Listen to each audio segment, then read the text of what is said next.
Charlie. Yes, Kyle?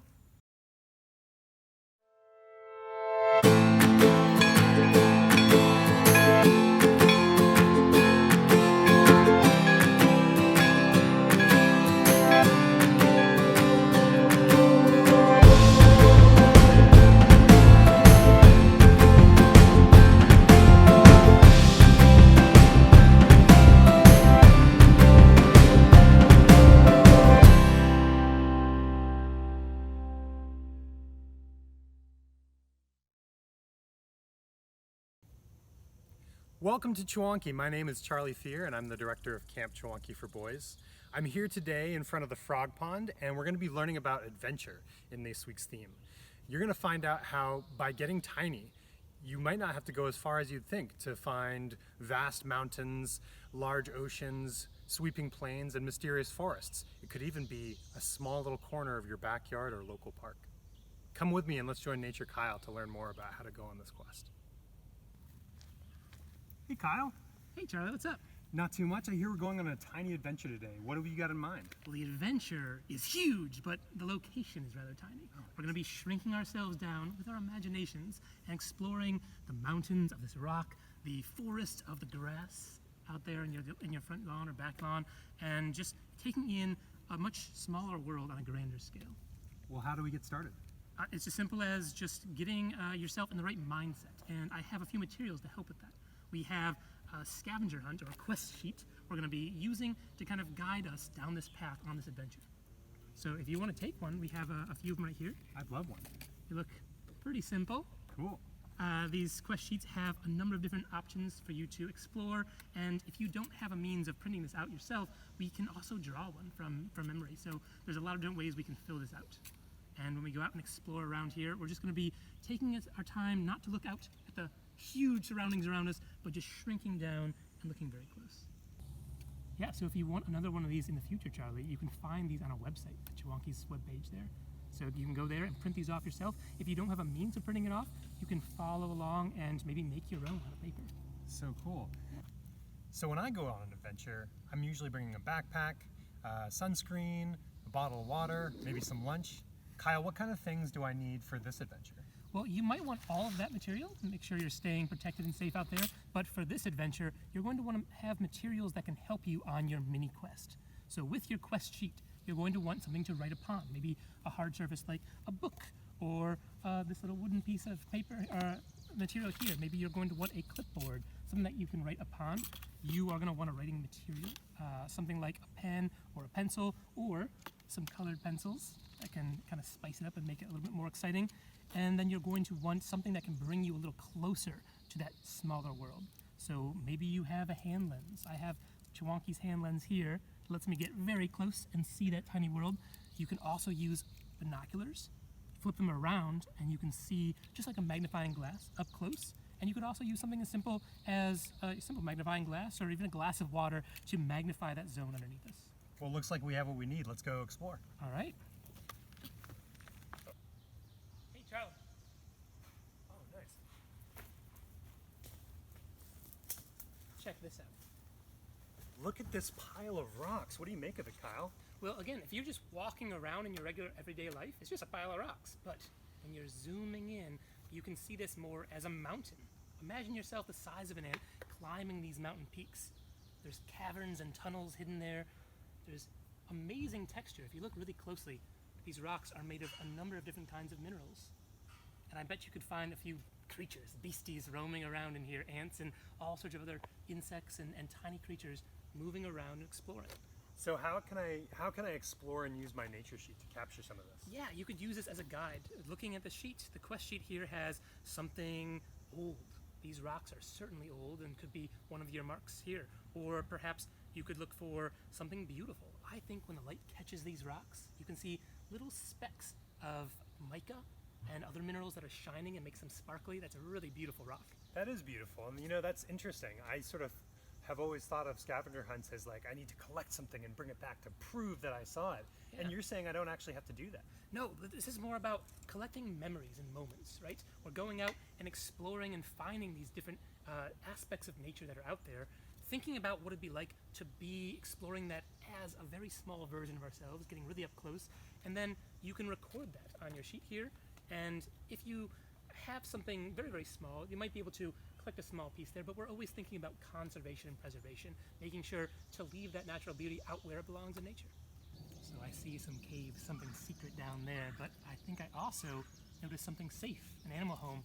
In fact, I think that is a funnel web of a funnel web spider. Very quiet, maybe she'll peek her head out. So we found a home of this little arachnid friend. It's a funnel web, and I'm gonna see if we can stimulate the web and get that creature to come on out and say hello. So just tapping simply on the edge of the web.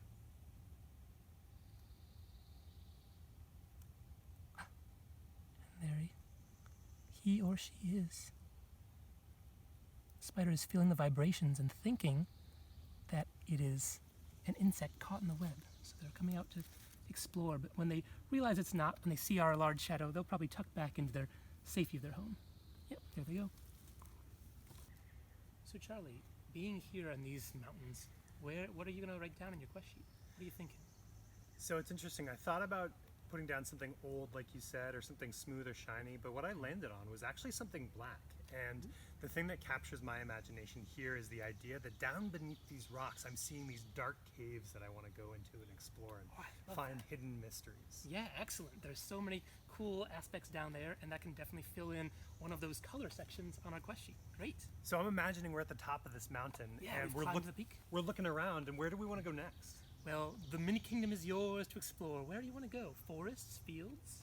Let's check out the forest. Yeah, a forest of grasslands, maybe? Let's go Perfect. check out. Charlie, Yes, Kyle? I see a magnificent forest here. Look at this. All these trees are huge. Yeah, if you were the size of an ant, these would be taller than redwood trees, and we'd be exploring through the under this canopy here, looking at all the amazing details that are down there. Wow. What sort of things are we looking for? How can we best explore this? Well, you should use your guide, your little quest sheet, and there's this whole section, S for senses. So maybe think about your senses that you're using. You can smell that grass and the earthy ground. There's a lot of beautiful fragrances out in nature. You can use your ears. I'm hearing some big feathered dragons in the sky, some birds calling. You can use your eyes and your sense of touch and feel these amazing textures. A lot of this is very furry and hairy. Even though the grass looks smooth, there's lots of little bristles that can make it come alive. Yeah, I feel like I'm smelling a lot of grassy odors. Some of the grass down in here still has morning dew from it, and it's kind of like a forest in the way that forests hold that moisture and feel really humid. Yeah. Super cool.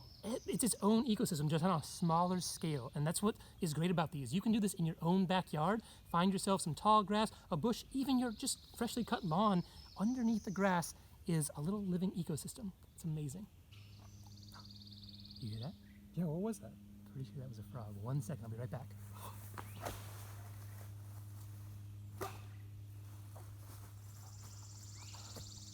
Check this out. We have a young frog halfway through its metamorphosis. It still has a very long tail. We're holding it very gently with the two legs out so it can't propel itself forward. Check out the beautiful, like liquid gold in that eye there, the shimmering green. These creatures are like magnificent jewels, and on a tiny scale, magnificent dragons. If you were ant-sized, you could be a meal. What a beautiful beastie.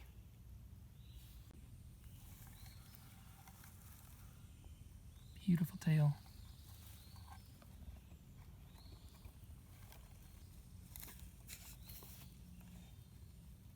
That is amazing. I wonder if we have time for one more ecosystem. I'm Yeah, thinking what you think? maybe like desert or badlands. Is there anything here that would be able to capture that sort of sense for me? Got something. I think we could find that. Let's Yeah. check it out. Maybe we can find some creatures there. Oh, yes. Somewhere in the sandy canyons of your own backyard is a biome like this. Small rocks that are like tiny boulders. Small creatures roaming around, traveling to them maybe miles across in all these different directions. So some things that I'm noticing is that in addition to like this sort of soft sand, I could record it as something soft. There you go. In my cue section.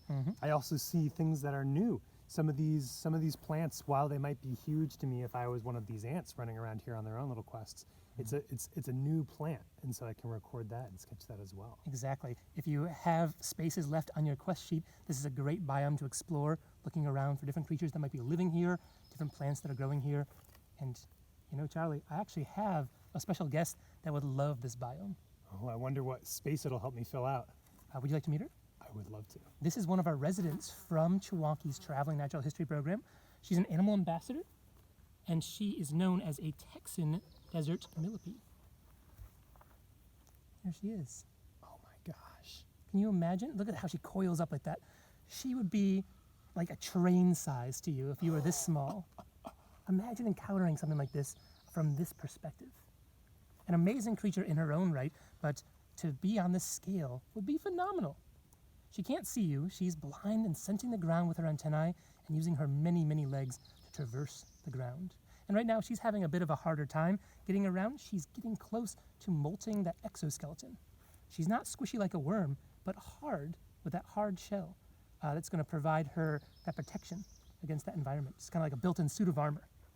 Well, I know at least one space that I could record her on. Yeah, which one is that? I think it might be in the 7 legs or more category. Yeah, I have a whole section here for understanding about different creatures, a lot of them with legs.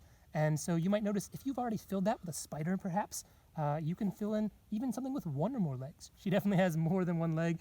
She doesn't have 1,000. Millipedes are called millipede for mille, thousand, pede for leg or foot. But she has probably close to 200, 300 feet. One for on every little stripe here, every little body segment. She has 2 feet on each side. So that's 2 feet for every little stripe on each side. So you have to be pretty good at math, count those stripes up, and then multiply by 4 to know how many legs she has. And she's getting more as she grows. Well, it's been really cool to see Millie in maybe not quite her natural environment, but something more akin to it, and try to imagine what it'd be like to share this space with her. I wonder if there are any tips that you have for, in addition to like capturing a sketch of Millie, what are some other tips that we can go and talk about for enhancing our collection? Yeah, let's make it back to our mountaintop over there. Perfect. And we can talk a little bit about how to record and maybe collect some of these materials. Great. Oh man, that was a great micro hike. I had a lot of fun. We climbed a mountain, we went through the forest, we went to the desert, found all these cool things. And I've collected things from each of those places on my quest sheet. Excellent. What should I do now? Yeah, when you go out, you can play this like a bingo board and just fill it up until you make a line, or fill it all the way out. Once you have these memories and moments collected there, you can think about how you want to display them. So you could fill these out and just have a lot of fun with it, decorate them up, and display them that way. Turn this whole sheet into your own little kind of memory board, and you can do that in all sorts of ways. You don't have to have a printed out sheet to make yourself a quest board. You can just go out and explore and find those there. But if you want to go a step further, if you want to take these and make a collection of sorts, there's a lot of different ways you can do that. If you want to make a physical collection, you could make something similar to this little egg carton here. I just whipped this up real quick before our Rove, Major Kyle's nature collections, and in each little spot, you could label and place some of the objects you find.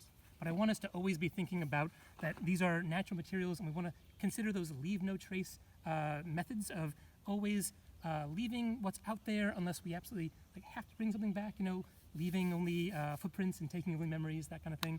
So small objects, stones, and a single leaf is not going to harm your backyard especially, but making sure that we're not taking too much.